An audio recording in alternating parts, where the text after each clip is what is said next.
அனைவருக்கும் வணக்கம். கனிஷ்ட கந்தம் அதாவது பஞ்சாங்க முறைப்படி பார்க்குறது.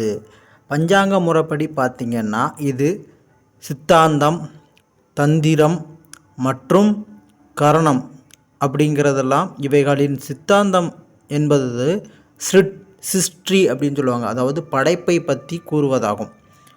தந்திரம் என்பது யுகங்களை பற்றிய கணிதமாகும்.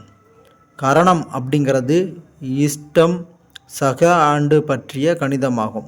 அதாவது பஞ்சாங்கம் பார்க்கும் முறைகளின் அடிப்படையில் கணித ஸ்கந்தம் அப்படிங்கிற ஒரு அமைப்பு இருக்குது ஜோதிடத்தில்.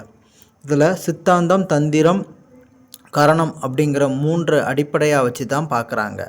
இதன் அடிப்படையில் தான் இந்த பஞ்சாங்க முறையில் யார் யார் என்னென்ன முறையில் செயல்படுது பஞ்சாங்கத்தின் படி அப்படிங்கிறது தெரியப்படுது. அப்போ பஞ்சாங்கத்தின் முதல் படி கனிஷ்கந்தம்.